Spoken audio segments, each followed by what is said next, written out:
গ্রামের শেষ মাথায় কাঁচা রাস্তার পাশে দাঁড়িয়ে আছে ছোট্ট একটা ঘর। বৃষ্টিতে যার চাল দিয়ে চুই চুই করে পানি পড়ে। এই ঘরেই মিন্টু তার পরিবার নিয়ে বসবাস করে। মিন্টু একজন সাধারণ কৃষক। তার স্ত্রী ববিতা, ছেলে বিট্টু আর ছোট্ট মেয়ে মিতাকে নিয়েই তার অভাবের সংসার। এরা গরিব ঠিকই, কিন্তু ওদের সংসারে মায়া, ভালোবাসা আর স্বপ্নের অভাব নেই। এই গল্পই হচ্ছে সেই স্বপ্নের এক বহিঃপ্রকাশ, যা বর্ষা দিনের কাহিনী হিসেবে পরিচিতি পেয়েছে। সকাল 9টা, ঘরের চাল ফুটো। সেই ফুটো চাল দিয়ে চুইয়ে চুইয়ে ঘরের ভিতর পানি পড়ছে। ববিতা ভাঙা হাঁড়িতে সেই পানি ধরছে।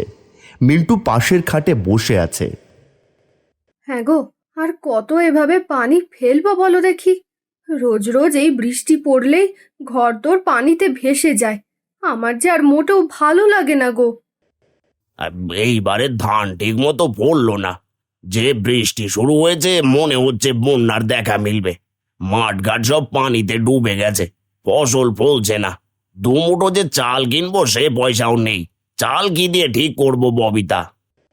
ঠিক সেই সময় বিট্টু ঘরে ঢোকে।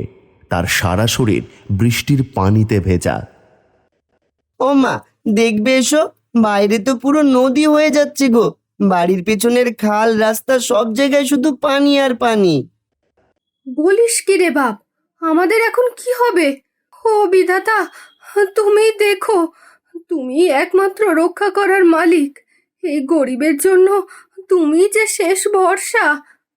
বাবা বিট্টু, মিতা কই রে? বাইরে যে বৃষ্টি পড়ছে, মেয়েটা আবার বৃষ্টির জলে ভিজছে না তো? যা রে বাপ, বোনকে খুঁজে আন। এই অসময়ে জ্বর বাঁধলে আর এক বিপদ হবে শেষে। মিতারে দেখলাম জংলার ধারে বসে খেলছে। সে কি রে, শিগগির যা, মিতাকে ধরে নিয়ে আয়। এই পানিতে ভিজলে যে মেয়েটা অসুস্থ হয়ে যাবে। আচ্ছা মা, আমি যাচ্ছি।